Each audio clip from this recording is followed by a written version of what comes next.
Aachen, उसके बाद पांडिचेरी, उसके बाद पेरिस। तो इन संधि से कौन सा युद्ध समाप्त? क्लियर है। और युद्ध जब समाप्त होगा तो फिर युद्ध होगा भारत में, ठीक है। कारण था 1766 में, क्या हुआ? 1766 में कौन सा युद्ध? हाँ, तो युद्ध नहीं था, फांसी दिया गया। और किसको फांसी दे दिया गया? काउंट डी लाली। और इससे क्या हुआ कि अंग्रेज इस पर कहे कि चलिए हमारा बात माना, इसको हम दे देते हैं। और कब तक ही रहा भारत में? 54, और 54 में बाद में ही चला जाएगा। तो तुम्हारा पूरा ईस्ट इंडिया कंपनी का कहानी क्या हुआ? खत्म। अब हम लोग जो नया स्टार्ट करेंगे, बताओ सब कंपनी क्लियर है ना? पहले आया कौन था? और सबसे लास्ट में गया कौन? पुर्तगाली के बाद आगमन में कौन था? दूसरा आगमन में, उसके बाद अंग्रेज, उसके बाद डेनिश, उसके बाद फ्रांसीसी। लेकिन अगर तुमसे क्वेश्चन दे दिया कि बताइए स्थापना में, बताइए पुर्तगाली, उसके बाद अंग्रेज, उसके बाद फ्रांसीसी। बताओ ये सब क्लियर है ना? स्थापना कब हुआ ये सबको क्लियर है? बताइए। पुर्तगाली की स्थापना 1498, अंग्रेज, इसमें डेट सहित याद रखना, ठीक। डच 1602, डेनिश और सबका व्यापारिक कोठी क्लियर है? अच्छा, ठीक। जल्दी बताओ, पुर्तगाली की पहली व्यापारिक कोठी? पुर्तगाल। और पहला व्यापारिक कोठी कहाँ खोला? कोचीन में। कब खोला? 1500। किसकी सहायता से? अल्बुकर्क। क्लियर है सब? ठीक। दूसरा कंपनी देखे थे, किसका होगा? डच। दूसरा डच आया, और डच आया तो इसकी व्यापारिक कोठी पहली मसूलीपट्टनम। और मसूलीपट्टनम है कहाँ? आंध्र प्रदेश। और कब? 1600।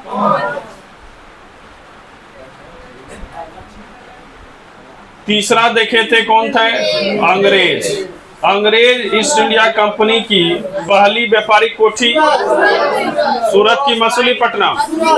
तो देखो, हम ना अस्थाई पूछे ना अस्थाई, डायरेक्ट पूछे पहली व्यापारिक कोठी सूरत 1608। अंग्रेज के बाद डेनिश, पहली 1616 में स्थापना है। 19 में, 1620 में। और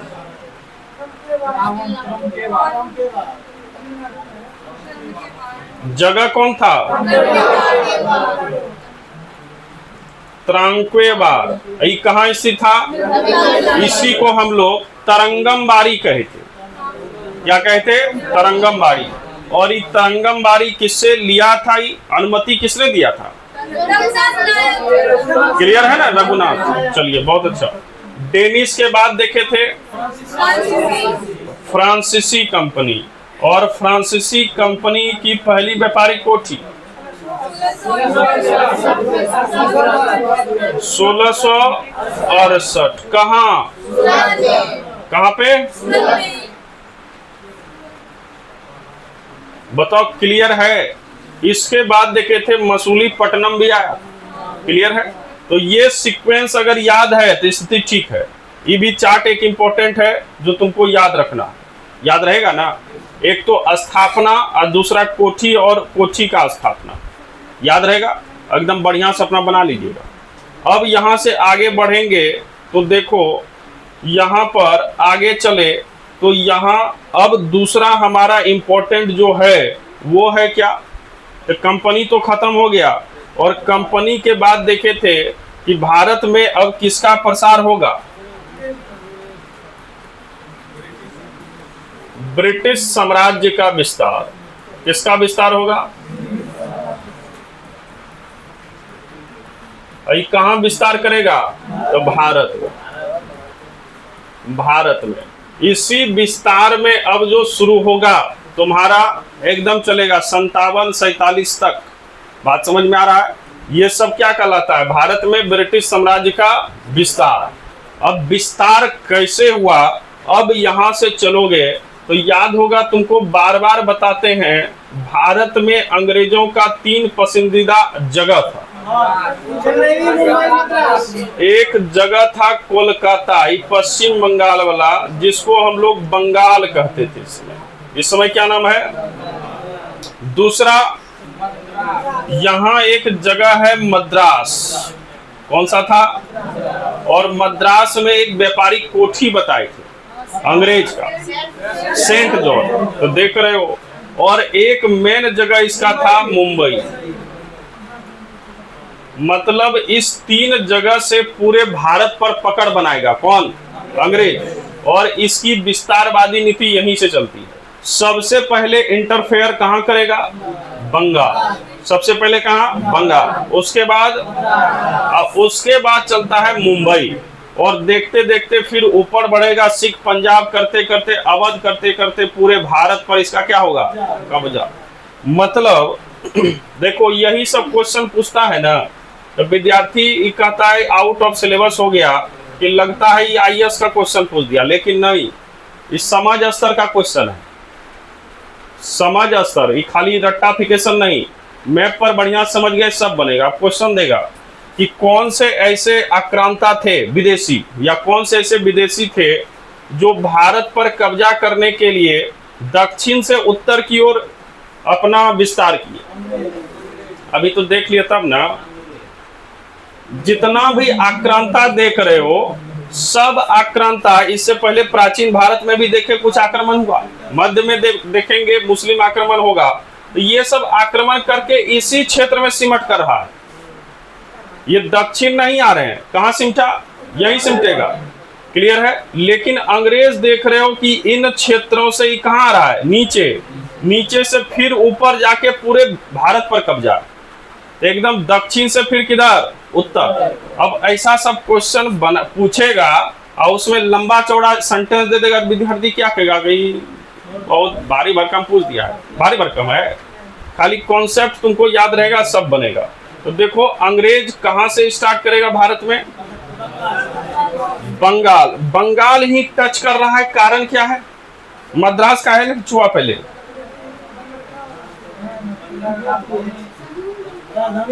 समुद्र है, इधर भी समुद्र है, मुंबई में भी समुद्र है।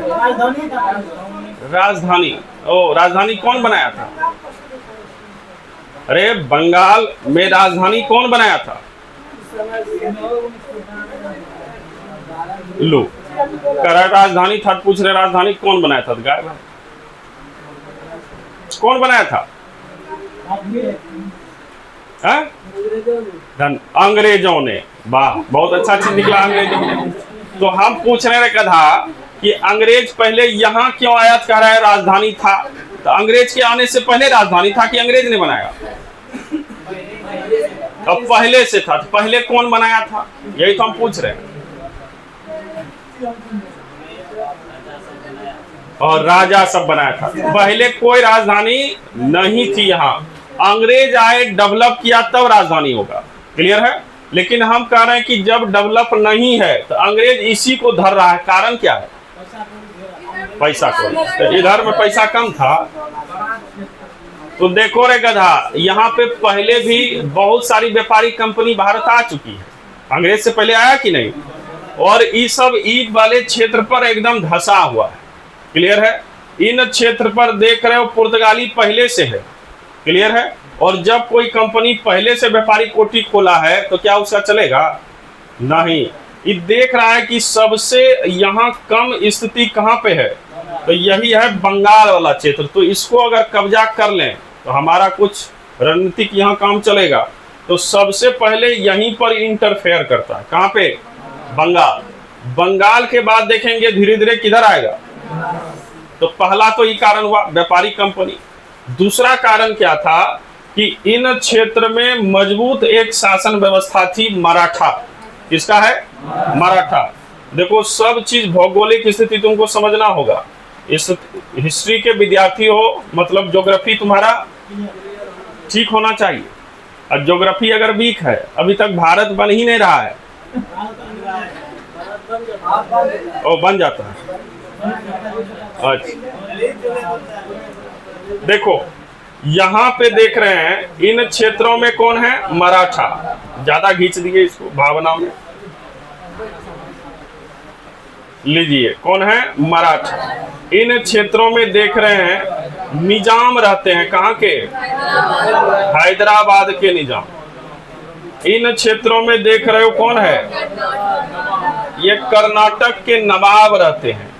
ये केरल वाला छोटा सा प्रांत देखे थे, और ये वाला प्रांत देखा था मैसूर। ये कौन सा प्रांत है? मैसूर। देखो मैसूर भी एक मजबूत वंश है। यहाँ पे हैदर अली और टीपू सुल्तान आएगा। बात समझ में आ रहा है? तो ये भी मजबूत है कि कमजोर? तो जो मजबूत होगा क्या उसे लड़ने आओगे? नहीं।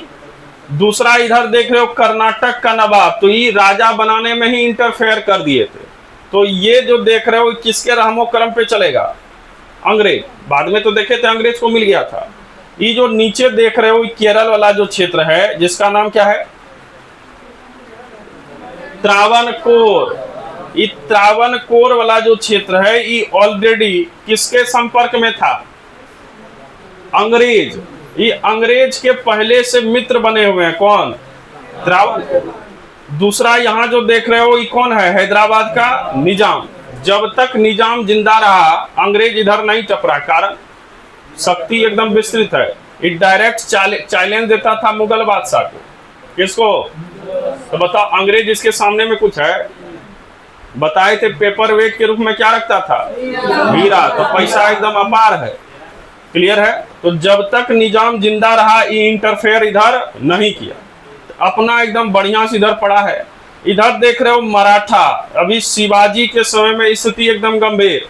ये भी डायरेक्ट किसको टक्कर दे रहे हैं? मुगल को। औरंगजेब इससे इतना तरस था, कहा पहाड़ी चूहा है, हमसे नहीं सपर रहा, इसे संधि करो। कौन कर रहा है? औरंगजेब। और औरंगजेब इनके शर्तों पर संधि के लिए मजबूर होता है। तो समझ जाओ अगर मुगल झुक रहा है तो कितना ये भी पावरफुल होगा।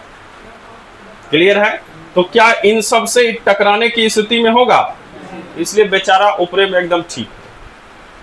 और यहां पर देखेंगे जो प्रांत होगा ये सब किसके अंदर होगा? मुगल बादशाह। और ये मुगल बादशाह को अंग्रेज कुछ पैसा उसा दे के यहाँ पर अपना व्यापारिक कोठी स्थापित करता है, और उसके बाद की प्रक्रिया यहाँ शुरू होती है। तो यही स्थापित किया। नीचे क्यों नहीं आया? देख रहा है कारण क्या था? तो इधर निजाम थे, इधर मराठा है, इधर देख रहे हो मैसूर प्रांत है, सब शक्तिशाली। और अंग्रेज सोच लिया कि अगर इधर जाओगे तो मरा जाओगे, इसलिए ऊपरे रहो। क्लियर है? लंबा पारी खेलना है। तो यहाँ पर ये अटका कहाँ पे? जगह कौन सा है? बंगाल। और ये बंगाल जो देख रहे हो अभी किसके अधीन है? तो अभी मतलब रे गधाई पढ़ाई वाला अभी, ये लोग सीधे अभी का देख लेता है। तो देख रहे हो अभी पूरे भारत का हेड कौन? मुगल। कौन है?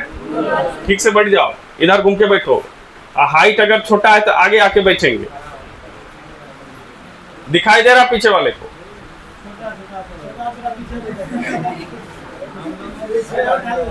चलो आगे आ जाओ, यहाँ पे बेंच देखो खाली है। कहानी नहीं सीखोगे तो फिर नहीं बनेगा क्वेश्चन। आ जाओ आगे जाओ, यहाँ बैठ जाओ। तुम भी बीच में बैठा है, छोटा है वो भी। तुम भी आ जाओ इधर, साइड में बैठो। अरे रहने दो, लंबा है। अरे गधा चारे वो बैठा है, काहे हड़बड़ कर रहा है? चलो यहाँ ध्यान दो। चलिए यहां ध्यान दीजिए, तो देख रहे हो पूरे भारत का भी हेड कौन? मुगल बादशाह। ये सब इसी के रहमो क्रम से चल रहा है, लेकिन जो थोड़ा सा ताकतवर होगा वो सीधे इसी को आंख दिखाएंगे, काहे तुमको पेमेंट करेंगे, हम अपना स्वतंत्र एकदम चलेंगे। और इसी सब में देख रहे हो कि अंग्रेज यहाँ दुबका हुआ है और इस परिस्थिति का वेट कर रहा है कि जब कमजोर होगा तब हमला करेंगे, मजबूत है तब तक रहने दो, ठीक है। तो ये देख रहे हो ये स्थिति इस समय चल रहा है।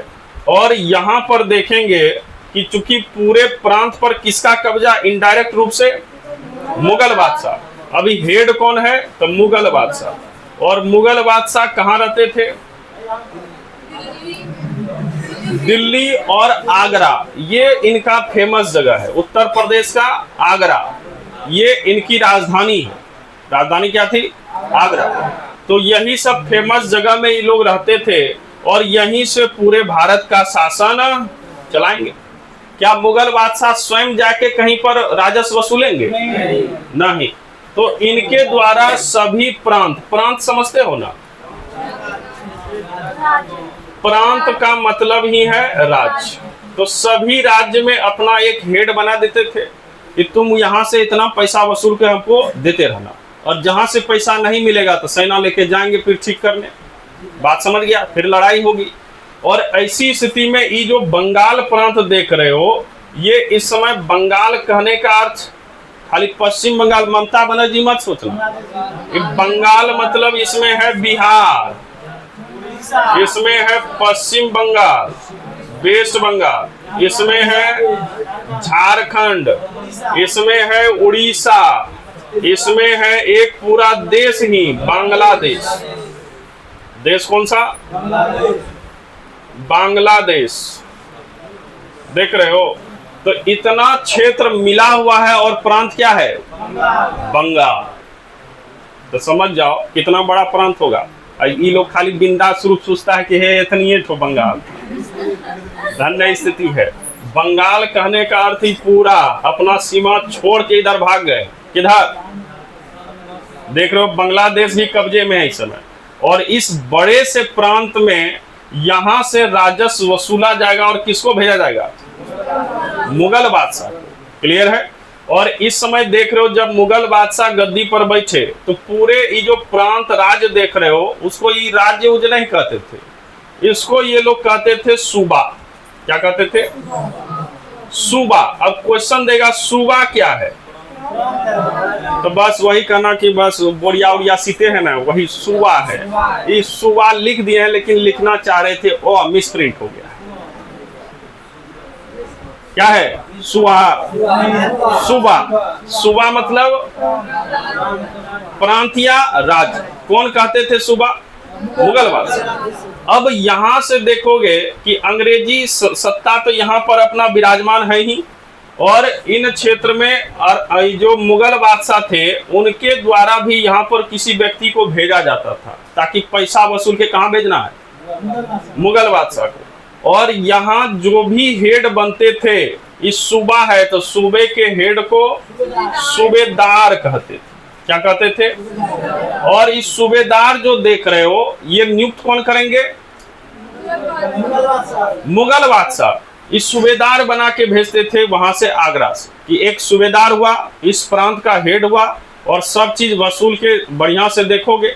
और इस सूबेदार जो होते थे इस सेना का हेड होता था। किसका हेड? मतलब पूरे क्षेत्र में सैन्य प्रशासन देखने वाले कौन कहलाएंगे? तो क्वेश्चन देगा कि बताइए मुगल काल में सूबे के प्रधान क्या कहलाते थे? इनका कार्य क्या था? कि पैसा वसूलना। हाँ, पूरे सूबा में शांति व्यवस्था स्थापित करना, पैसा उसा नहीं वसूलेंगे। बात समझ में आ गया? दूसरा देख रहे हो यहाँ पर पैसा वसूलने वाला एक अलग व्यक्ति आता था जिसको दीवान कहते थे। क्या कहते थे? तो देख लिए दो पद आया मुगल वंश में, मुगल वंश के समय। एक और दूसरा क्या है? कौन नियुक्त करेंगे? मुगल बादशाह। सूबेदार का काम क्या है? और दीवान का काम था ये वित्त विभाग से। वित्त मतलब हाँ पैसा वैसा जो है, पैसा कौड़ी ये सब वसूलिए और किसको भेजिए। क्लियर है? तो एक पद देख लिए दीवान और दूसरा पद सूबेदार। अब क्वेश्चन देगा कि मुगल वंश के समय या मुगल बादशाह के समय सूबा में वित्त विभाग के हेड कौन होते थे? अभी तो एकदम चिट्टा अलाव है, और यही सब जब महीना भर आउट रहेगा और उसके बाद क्वेश्चन एग्जाम में भेट गया। मुगल बादशाह के समय सूबे में वित्त विभाग के हेड, अरे ये तो लग रहा है कुछ गड़बड़ हो गया। आंसर क्या होगा? तो याद रखना ये दीवान है। कौन है? और यहाँ सेना की देखभाल करने वाले सूबेदार। दोनों की नियुक्ति कौन करेंगे? मुगल बादशाह। कौन करेंगे?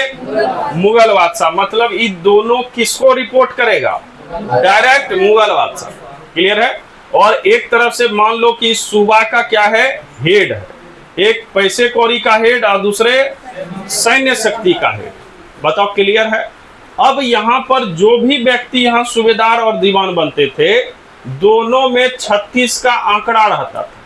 ये नहीं कि दोनों दोस्ते को भेज दिए, और चूंकि बंगाल देख रहे हो दिल्ली से आगरा से कितना दूर है, तो दोनों मौसेरा भाई बैठा और कहेगा कि अच्छा इतना पैसा हुआ 36 लाख, तो इधर 18 तुम रखो, 18 हम रख लेते हैं, अब बता देंगे वहां कुछ नहीं हुआ, अकाल पड़ गया। ऐसा भी हो सकता है।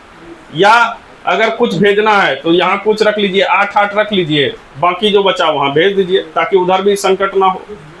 तो ऐसे स्थिति में राजा भी एकदम चालाक, राजा एकदम चालाक है। वो जानता है कि ईद बहुत दूर है, तो अगर ये दोनों जान पहचान वाले को भेजेंगे तो दोनों मिलकर अपना पैसा बंटवारा कर लेगा, हमको कुछ नहीं मिलेगा। ऐसी स्थिति में ऐसे व्यक्ति को सूबेदार और दीवान बनाते थे जिसमें कभी पटरी नहीं खाता था। इन दोनों में 36 का आंकड़ा है, ऐसे व्यक्ति को भेजा। अब बताओ इससे किसको फायदा होगा? किसको फायदा? मुगल बादशाह को। इसको फायदा नहीं है, ये तो अपने साम्राज्य में काम कर रहा है। अब मान लो किसी जगह गया जो पैसा नहीं दे रहा था, वहां कौन जाएगा? दीवान की सूबेदार। अब मान लीजिए कोई ऐसा बंगाल में प्रांत था जिससे राजस्व नहीं मिला दीवान को, तो किसको भेजेगा? सेना को भेजेगा। और सेना के हेड कौन? अब मान लीजिए फलाने जगह भेजा और डरा धमका कर ये पैसा निकलवा लिया। अब पैसा निकलवाया तो पैसा कहाँ भेजेगा? मुगल बादशाह। पहले वहां फरमान दे देता था कि इतना पैसा लिया है, क्या पहुंचा कि नहीं, हिसाब जारी दिया कि नहीं। हो सकता है यहां से लेके ये अपने पास रख ले, ऐसा होगा। पहले राजा को बता दिया कि फलाने जगह से इतना पैसा उठाया है, हिसाब जारी मिल गया ना? हाँ मिल गया, चलिए ठीक। अब ई उठाया, ई कॉल कर दिया, तो अब ई उठाएगा तो नहीं कहेगा।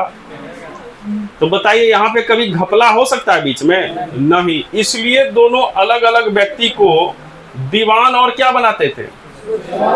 अभी समझ गया दो अलग पद क्यों है। क्लियर है? और यही जब क्या होगा कि जब एक ही व्यक्ति को सूबेदार और दीवान दोनों नियुक्त कर दिया जाए कि नहीं नहीं बहुत भरोसेमंद है, पैसा उसा ठीक देगा, सेना सब भी एकदम बढ़िया से रखेगा, तो उसी को हम लोग नवाब कहते हैं। क्या कहते हैं? अब बताओ नवाब कितना पैसा लिया, कितना दिया, कोई जानने वाला है? जितना राजा के पास जाएगा वो कहेगा हाँ ठीक इतने आए। तो इसी को कहते हैं क्या? नवाब। घर द्वार में भी सुनते होंगे बड़का नवाब बनता है। बड़का नवाब बन गया मतलब क्या है? ये किसी को जवाब देने वाला है? अब नहीं। नवाब मतलब हो गया कि क्या काम कर रहा है यही जाने, कितना पैसा वसूला यही जाने, कितना दिया अब इसी के ऊपर डिपेंड है। बात समझ गया? तो नवाब मतलब क्या हुआ?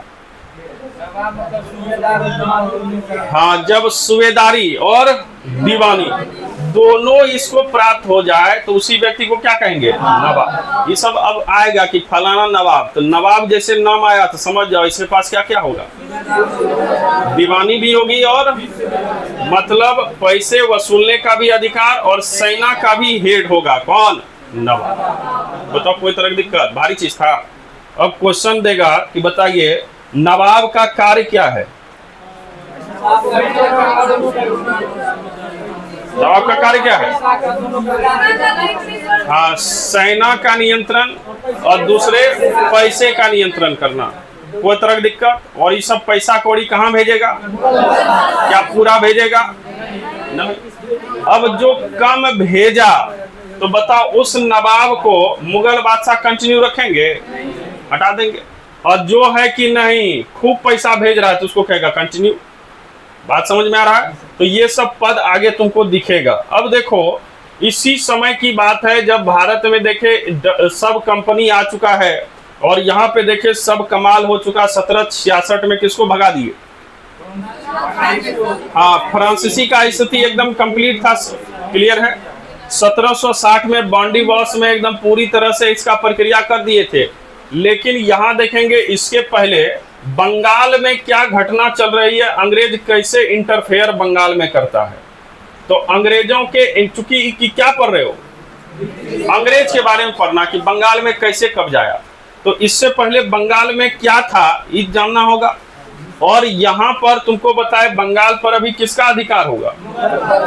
क्या मुगल बादशाह डायरेक्ट यहाँ राजस्व वसूल ले आएंगे? नहीं। तब यहाँ देख रहे हो एक मुगल बादशाह है जिसका नाम है औरंगजेब। नाम क्या है मुगल बादशाह का नाम? औरंगजेब। अच्छा, पहले मुगल वंश की शुरुआत किसने की, सब क्लियर है कि? कम्मे बादशाह है मुगल वंश।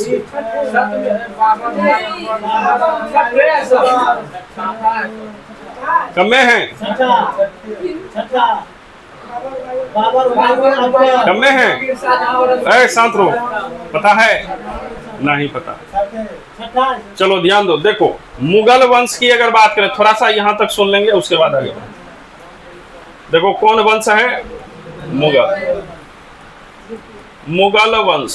और मुगल वंश की शुरुआत करने वाले कौन थे? तो बाबर है। क्या नाम है? बाबर। नाम याद रखना। नाम क्या है इसका? बाबर के बाद जो मुगल बादशाह बना उसका नाम क्या था? हुमायूं। क्या नाम है? इस सब एक दूसरे का बाप और बेटा है, क्लियर है? ये सब ध्यान रखना। हुमायूं के बाद देखेंगे अकबर। कौन है? अकबर के बाद जहांगीर, जिसको तुम लोग अनारकली वाले नाम से याद रखते हो ना?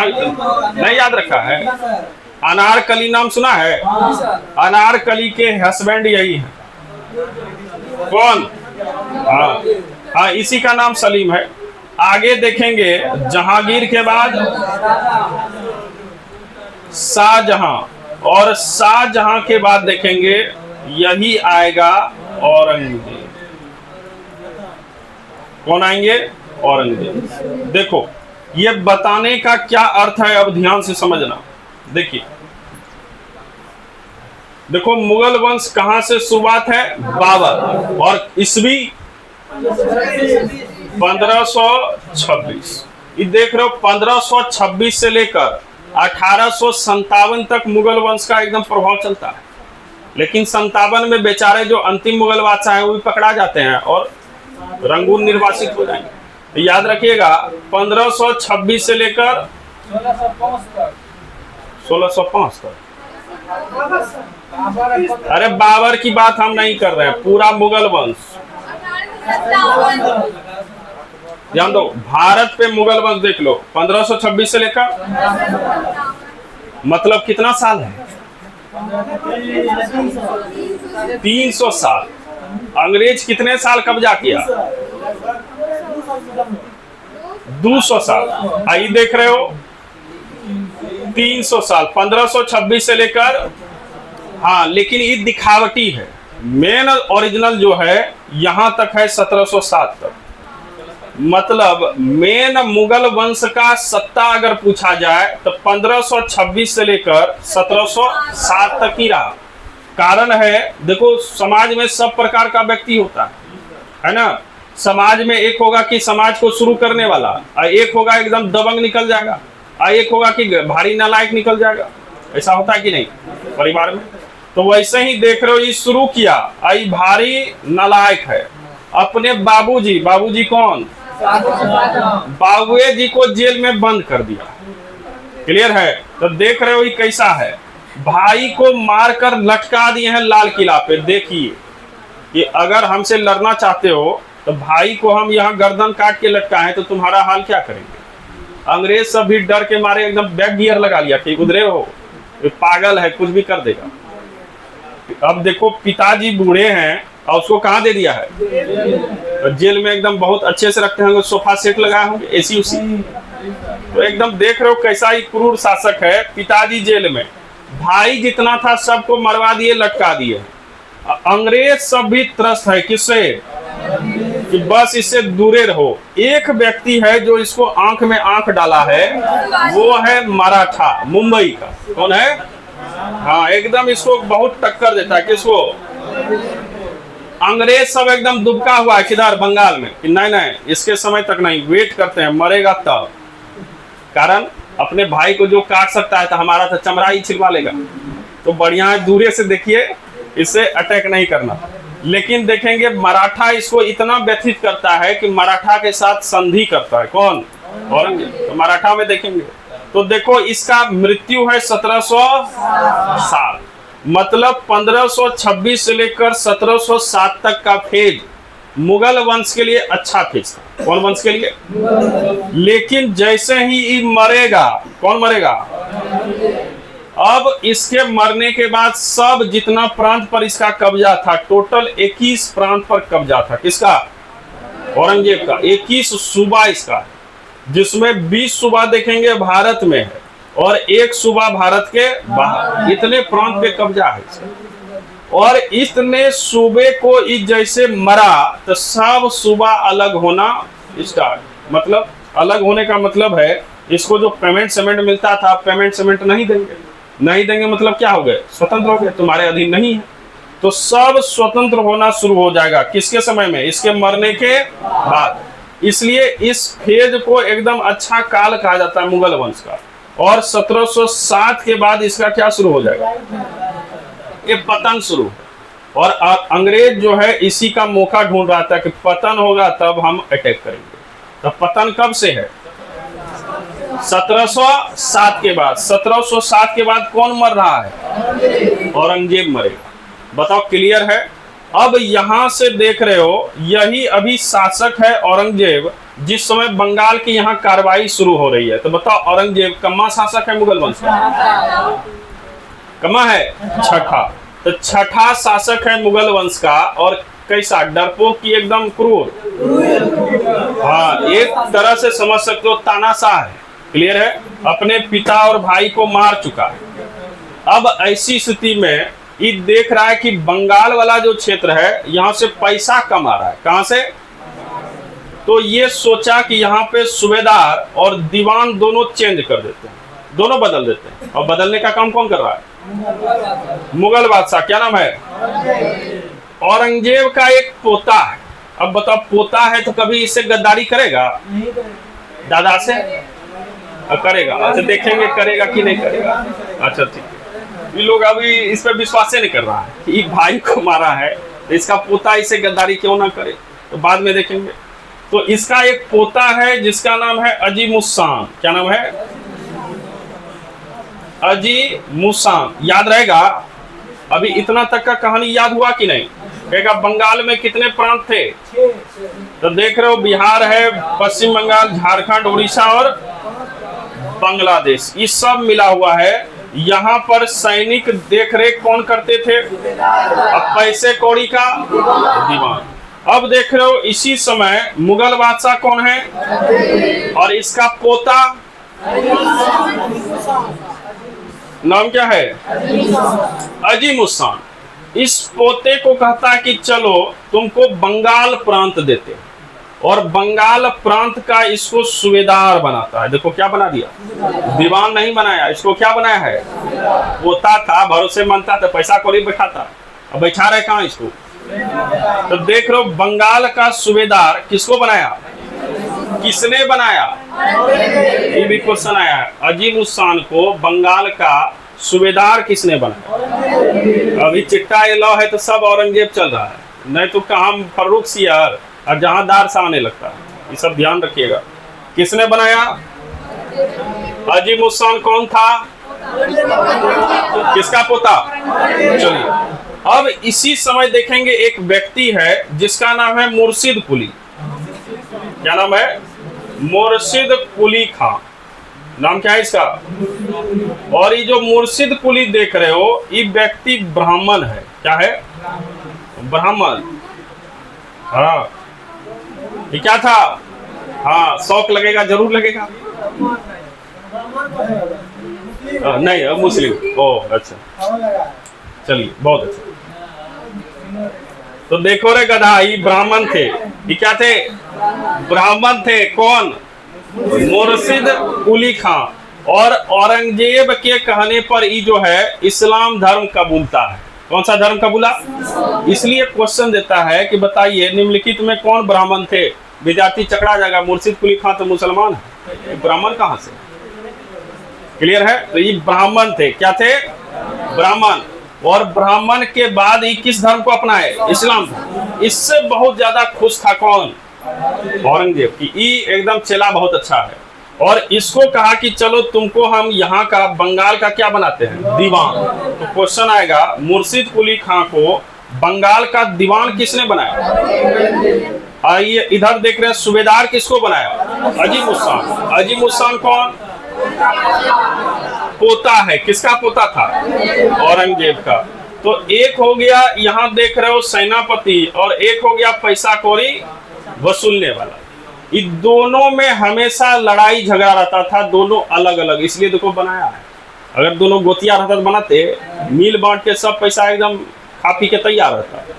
तो यहाँ पे देख रहे हो, एक अजीम उस्सान और दूसरे कौन हो गए? मुर्शिद कुली खां। मुर्शिद कुली खां को क्या बनाया गया? दीवान।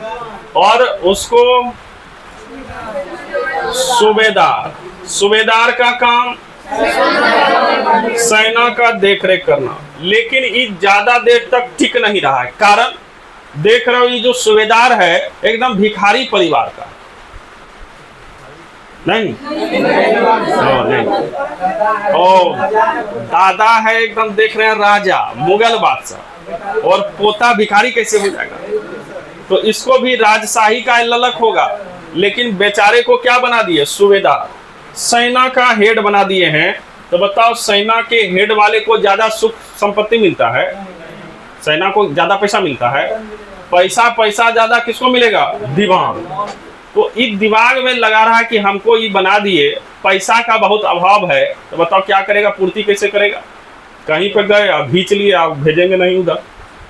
ऐसा जब होने लगा तो इसका शिकायत कौन करेगा? मुगल बादशाह को लगा दिया फोन की ऐसे ऐसे बात है, 2-3 जगह से वसूला है, पैसा पहुंचा कि नहीं? कहाँ है कोर्ट का आया? कहा देखिए आपका पोता ही ऐसा काम कर रहा है। तो इसको यहाँ देखेंगे। अब ये जो अजीम उस्सान है, ये इस प्रकार से मुगल बादशाह से एकदम देख रहे हो हाथ मार रहा है, पैसा यहीं रख रहे हैं। और जब इसको लगा कि कानाफूसी कर रहा है कौन? मुर्शिद कुली खां। और इस समय बंगाल का जो राजधानी है वो था ढाका। कहाँ था? ढाका। इस ढाका नाम सुने होंगे, बांग्लादेश की राजधानी है। तो यही ढाका पूरे बंगाल की राजधानी थी। ठीक है? और ये ढाका में ही सब लोग रहेंगे, जहाँ राजधानी होगी वहीं रहेगा। तो ढाका में दीवान भी हैं, और कौन है? सूबेदार। और जब ये देख रहे हो पैसा भेजना शुरू नहीं किया तो कानाफूसी कौन कर दिया? और मुर्शिद कुली खां जब वहां कहा, और इसको जब पता चला कि जो है इधर से उधर बात कर रहा है, तो बढ़िया है हम इसके साथ यहाँ रहबे नहीं करेंगे। और ये कहा कि हम यहाँ नहीं, हम रहेंगे पटना। कहाँ रहेंगे? पटना चले यार। देखो ढाका से ही कहाँ भागा है? कहा कि हम नहीं रहेंगे, वहां वसूलते हैं कुछ, तो तुम कुछ कर देते हो, इसलिए हम कहाँ रहेंगे? अब पटना आ गए। कौन आ गए?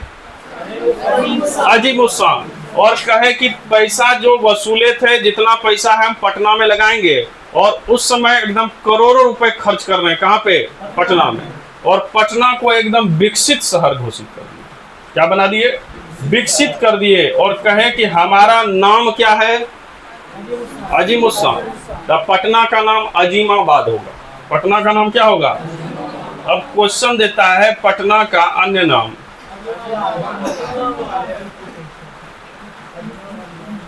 अब अजीमाबाद किसने रखा?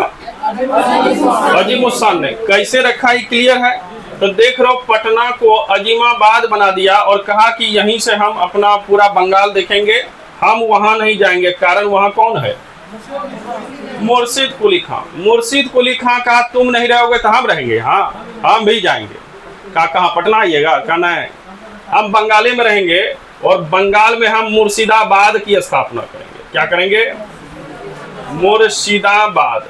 तो बंगाल में, पश्चिम बंगाल में एक जगह है, नाम क्या है? मुर्शिदाबाद।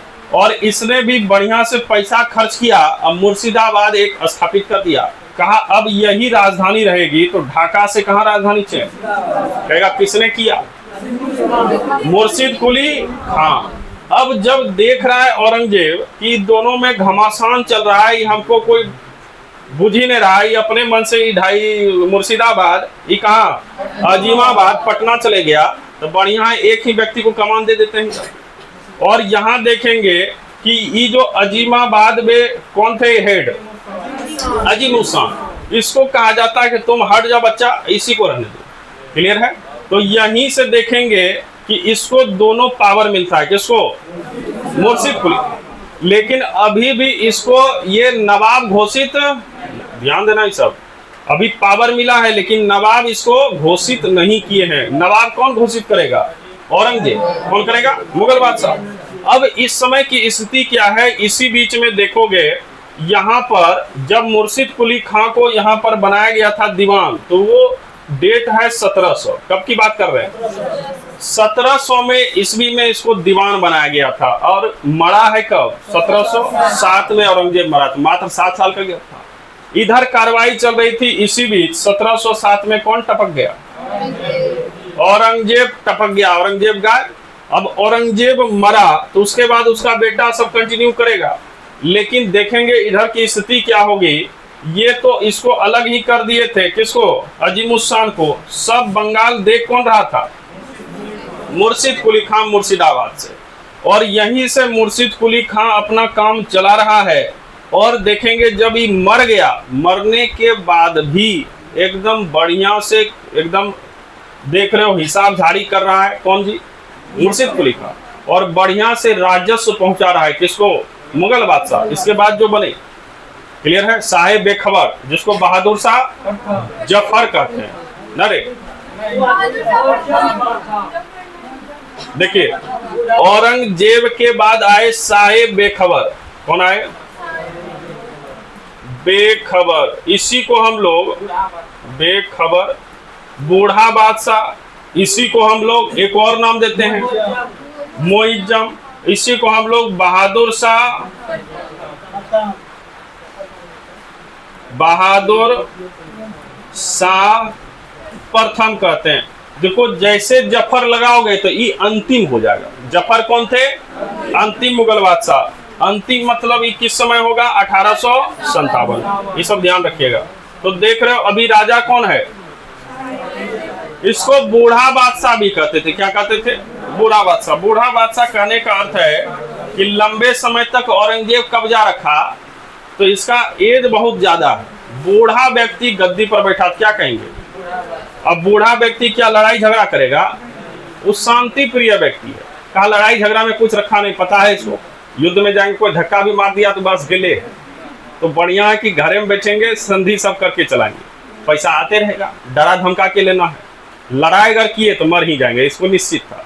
इसलिए लड़ाई झगड़ा ही नहीं किया, इसलिए इसको कहते हैं साये बेखबर। कोई खबरें नहीं है कहाँ क्या चल रहा है, इतना ही बूढ़ा था। बात समझ गए हैं? तो ऐसी स्थिति है। तो औरंगजेब जब तक रहा, इसलिए कहे कि अच्छा फेद रहेगा। इसके बाद क्या शुरू हो गया? पतन।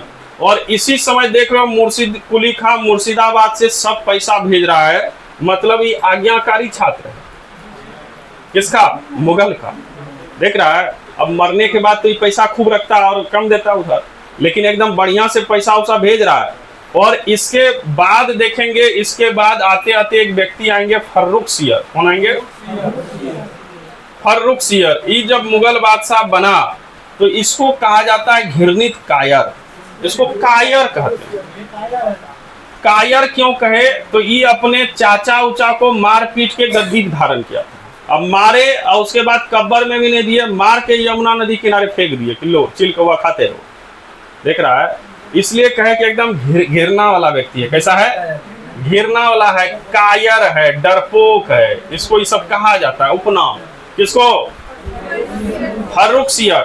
और जब फर्रुखसियर बना तो क्या इसके समय बताओ बंगाल से पैसा मिलेगा? अरे बताए, वफादार है एकदम, तो पैसा एकदम भेज रहा है। आज्ञाकारी छात्र है रे गधा, आज्ञाकारी छात्र है। पैसा कंटिन्यू आ रहा है, कहां से? बंगाल से। ये कहा बा वेरी गुड, कोई भी क्षेत्र से नहीं आ रहा है अच्छा पैसा, लेकिन कहां से आ रहा है? पता किया बंगाल में कौन अभी तक हेड है रे? तो पता चला मुर्शिद कुली खान। कौन है? मुर्शिद कुली खान। और कहा कि जब ये बंगाल में बहुत अच्छा काम कर रहा है, पैसा भी पहुंचा रहा है, तो एक काम करते हैं, इसको नवाब अभी तक नहीं बनाए, इसको हम दोनों शक्ति देते हैं। मतलब सूबेदार भी इसी को नियुक्त करेंगे, सूबेदार भी बनाएंगे, और क्या बनाएंगे? दीवान भी बनाएंगे। और यहीं से देखेंगे सूबेदारी और दीवानी दोनों पावर मिलती है किसको? और ये डेट है 1717। कब की बात कर रहे हैं? और 1717 में बताओ बंगाल का नवाब कौन बना? मुर्शिद कुली खान। क्वेश्चन देगा बंगाल का पहला नवाब, तो यही है मुर्शिद कुली खान। क्लियर है? इस समय कोई नवाब बनता था? सब अलग अलग, दीवानी अलग, सूबेदारी। पहला बंगाल का नवाब बना, नाम क्या है इसका? मुर्शिद। याद रहेगा किसके द्वारा बनाया गया? कब बनाया गया? 1717। अब यहां से सब कुछ कंटिन्यू चलेगा, लेकिन देखेंगे इसके बाद ये मरेगा कि जिंदे रह जाएगा? मरेगा, ये भी मरेगा। और लेकिन 1717 में जब बनाया गया तो ये 1727 तक 10 साल तक बंगाल का क्या रहा? नवाब। अब 10 साल तक देख रहे हो स्थिति एकदम बढ़िया करेगा, लेकिन जब ये मरा तो दुर्भाग्यवश इसका कोई था ही नहीं। क्लियर है? पुत्र नहीं है, पुत्री है। तो इसके एक दामाद हैं। कौन है? दामाद। और इस दामाद को फिर गद्दी पर बैठाएगा। कौन बैठाएगा? मुर्शिद कुली खान। पहले बताओ यहां तक का कहानी क्लियर है? यहां तक का क्लियर है? अरे क्लियर है कि नहीं? चलिए। हाँ, किसमें क्या हो गया?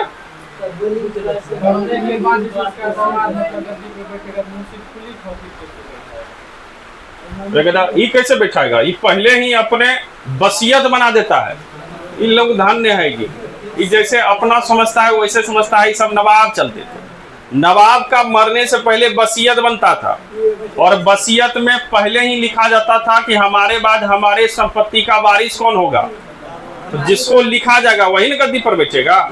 और इसको पुत्र है नहीं, तो पुत्र नहीं है तो किसको देगा? अपनी बेटी को।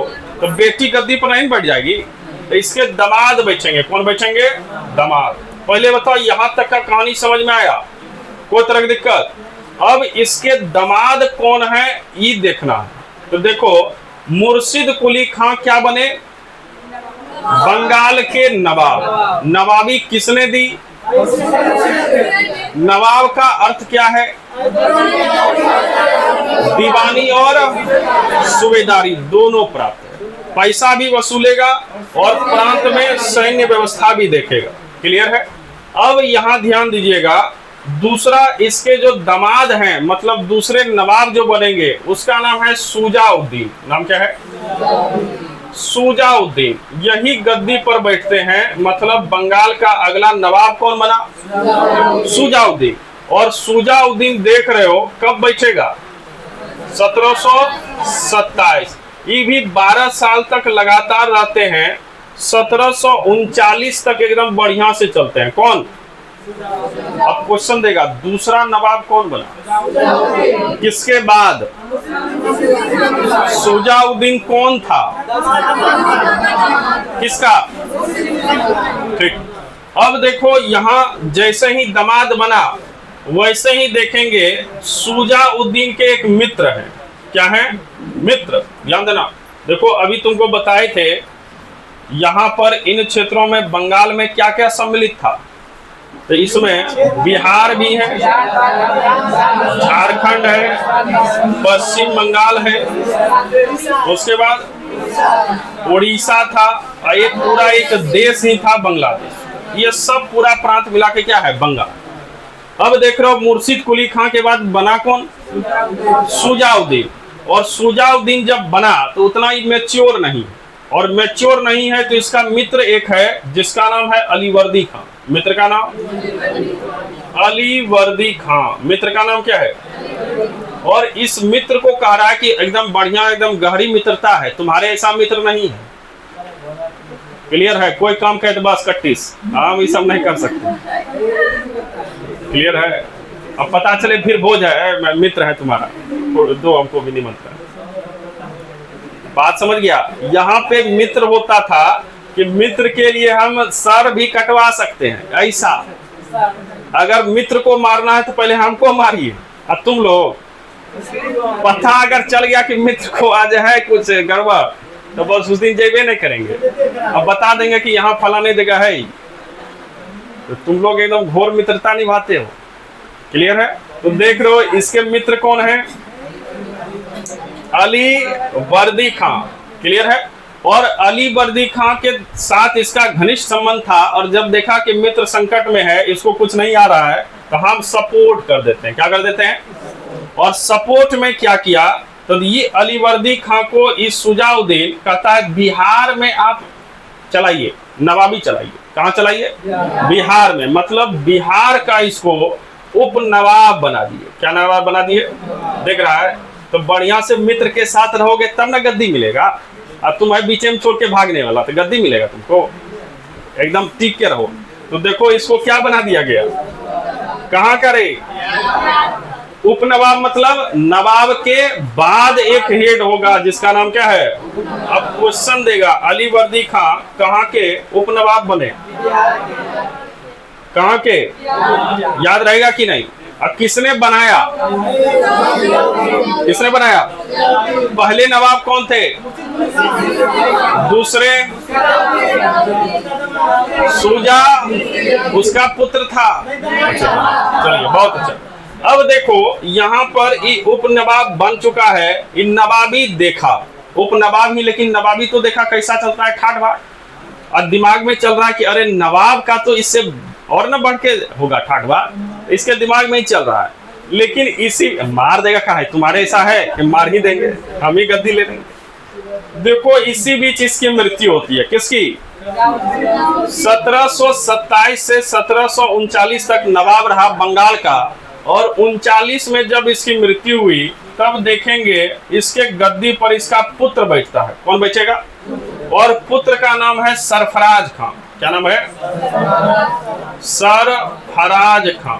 ये कौन है रे, किसका बेटा, किसका, शुजाउद्दीन का। और ये गद्दी पर बैठता है 1739 और 1740 तक गद्दी पर रहता है। 39 से अब कहानी सुनो क्या हुआ। देख रहे हैं इस समय उपनवाब कौन है, कहाँ का, जब दोस्त मरा तो इसको लग रहा है कि अब सरफराज खां बन गया है, लेकिन इससे बढ़िया हम रहते तो कुछ और अलग कार्य होता है। अब इसके दिमाग में पहले से चल रहा है कि हम उपनवाब है, नवाब बनना था हमको। और ऐसी स्थिति में मित्र को तो नहीं मारा, इसके पुत्र को कहानी खत्म करता है। कौन, अलीवर्दी खां। और यहाँ पे अलीवर्दी खां देखेंगे इससे पहले, देखो अब डेट चेंज है, 1739 आ चुका है। और 1739 में अब मुगल बादशाह वही फर्रुखसियर है कि चेंज होगा। और मुगल बादशाह अभी है रंगीला बादशाह, जिसको हम लोग मोहम्मद शाह कहते हैं। इसी को कहते हैं रंगीला बादशाह। जैसा नाम वैसा काम। नाम क्या है इसका, एक था साहेब बेखबर कि कोई खबरें नहीं है कहाँ क्या चल रहा है। और दूसरा देख रहे हो नाम क्या है इसका, ये रंगीला मिजाज का था। दरबार में एकदम मदिरापान चल रहा है, नाच गान चल रहा है। इसका कहना था कि लड़ाई किस लिए करेंगे, हम राजा हैं ना, तो हम सुख भोगेंगे महल का, हमको कहीं जाने की आवश्यकता। अब कोई कह रहा है कि नहीं हम आपके प्रांत में नहीं रहेंगे, ठीक है नहीं रहेगा, नहीं है, आगे बढ़ो, हट जाओ। तो इसके समय में देखेंगे बहुत ज्यादा प्रांत क्या होगा, स्वतंत्र होगा। क्या हो जाएगा, किसके समय में, और इसको कोई लोभ अगर देता है तो बस उसके फेवर में ही काम करेगा। अब देखो इसी बीच क्या हो रहा है, शुजाउद्दीन की कहानी गायब है।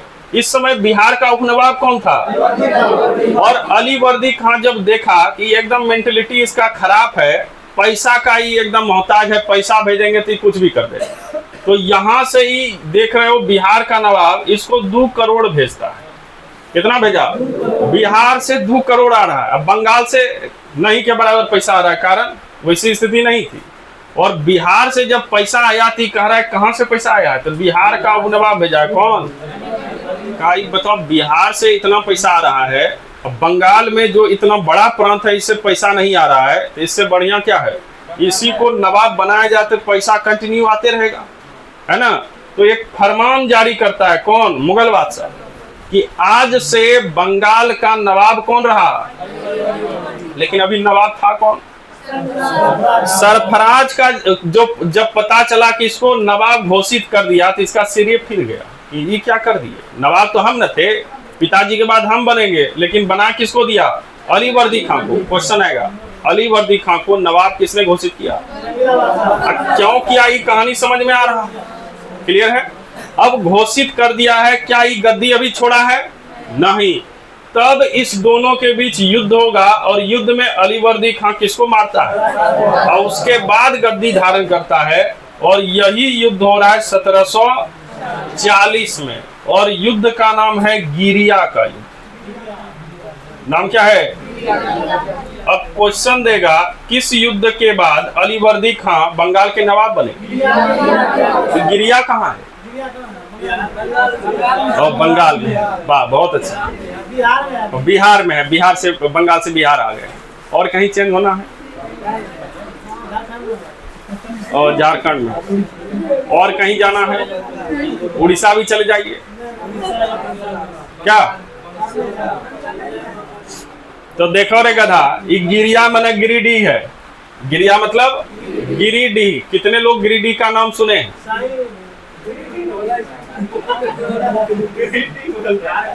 गिरिडीह। क्या बोल रहा है? गिरिडीह।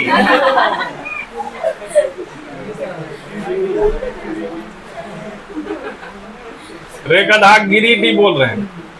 और ये गिरिडीह झारखंड में है। कहाँ है? झारखंड। ये सब नाम नहीं सुना है तुम लोग? तब नाम क्या सुना है? खाली खेसारी लाल यादव।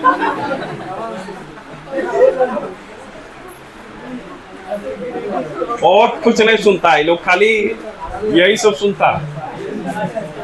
चलिए यहाँ ध्यान दो। तो देखो कौन सा युद्ध है? गिरिया। और इसी गिरिया के युद्ध में किसकी कहानी समाप्त?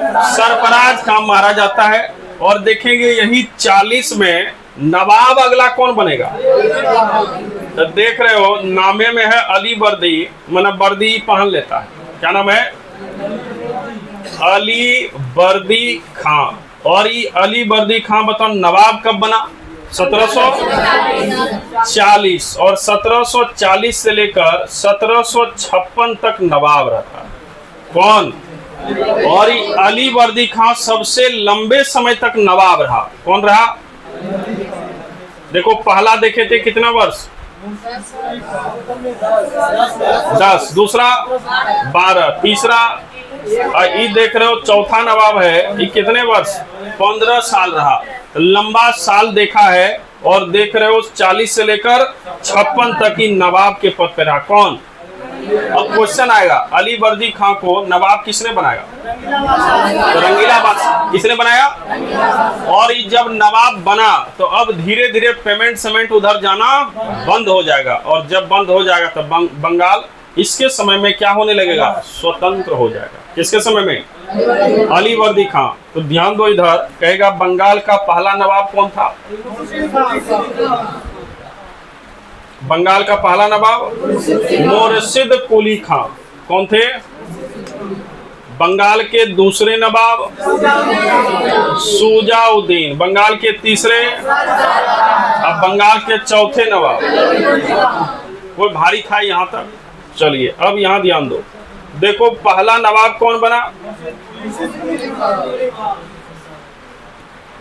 मुर्शिद कुली खां, दूसरे सुजाउद्दीन, तीसरे सरफराज, उसके बाद अलीवर्दी खां। क्लियर है? कोई तरह की दिक्कत? चलो ललित कुमार जल्दी बताओ, बता दोगे? बंगाल का पहला नवाब मुर्शिद कुली खां। अलीवर्दी खां किसके समय में बंगाल का उपनवाब था?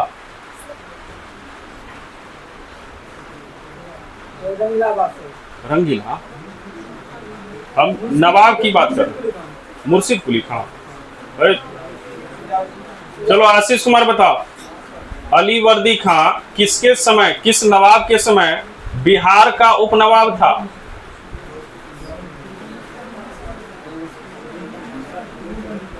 लो कहानी गायब है। चलो तुम बताओ। हाँ, मुर्शिद कुली खां। कौन था? सुजाउद्दीन। अरे किसका मित्र था? इस सुजाउद्दीन का ना मित्र था रे। और यही बताए थे मित्र को कहाँ का नवाब बनाए थे? बिहार का नवाबी इसको मिला। क्लियर है? तो स्थिति सब ध्यान रखना। आई लोग सीधे चल जाता है कहाँ पे? मुर्शिद कुली खां। ये लोग ध्यान नहीं आएगी। अब यहाँ बताइए कौन ऐसे नवाब थे जो ब्राह्मण थे? अब टावर धर रहा है। और कौन ऐसे नवाब थे जो अपने मित्र के पुत्र को मारा? अलीवर्दी खां। ये चार नवाब तुमको याद रखना होगा। चार नवाब। पहला कौन है? उसके बाद अल्लाह। बस याद रखना। अभी हाल में किसका एग्जाम दिए हो? बिहार पुलिस। बिहार पुलिस का काम है मुर्दा उर्दा खोजना। बिहार पुलिस का काम क्या है? मुर्दा खोजना। मुर्दा कहीं मर गया तो तुम्हें ना उठा के लाओगे। अब गए अब वहां पे देखे कोई मुर्दा है। अब पहली बार अभी नया नया वर्दी पहनवे किया है, देख लिया मुर्दा, तो बताओ तुम्हारा स्थिति एकदम गंभीर होगा। अरे होगा कि नहीं? और जब मुर्दा देखे तो पता चल रहा है 3-4 दिन हो गया तो मुर्दा सूझ गया है। मुर्दा क्या हुआ है? बस पहला याद रखेंगे, मुर्दा दिख गया। अब मुर्दा क्या था? और जब ये देखोगे तुम्हारा सिरे फिर जाएगा कि बाप रे बाप, ये सब क्या यहाँ देखने को मिल रहा है। तो याद रखेंगे, पहले मुर्दा देखे। मुर्दा क्या था? और उसके बाद तुम्हारा सर फिर गया, कहा रुको ठहरो, आ रहे हैं वर्दी पहन के, तब चेक चाक करेंगे। तो देख लो अली वर्दी। क्लियर है? तो पहला क्या था? दूसरा, तीसरा और चौथा अली वर्दी। वर्दी पहन के और उसके बाद चेक करेंगे और उसके बाद फिर और आएगा। अभी इतने नहीं है, अभी और आएगा नवाब। तो पहले बताओ 4 क्लियर है? अगर हटा दे तो याद रहता है? बोलिए। पहला नवाब, दूसरा, तीसरा और चौथा बंगाल का उपनवाब कोई नहीं था। धन्यवाद। पहले बात सुनिए उसके बाद आंसर दीजिए। बिहार का उपनवाब क्लियर है? पहला बंगाल का नवाब क्लियर है? सबसे लंबे समय तक अलीवर्दी खां। क्लियर है? अब इसके बाद हम लोग यहाँ से अलीवर्दी का सेशन देखेंगे। तो यहाँ तक का याद हो गया ना? चलिए देखो टाइम भी खींचा। बारिश बंद हुआ रे? बारिशों है कि बंद होने का नाम है। हेलो, ये देखो अपने गायब हो गया।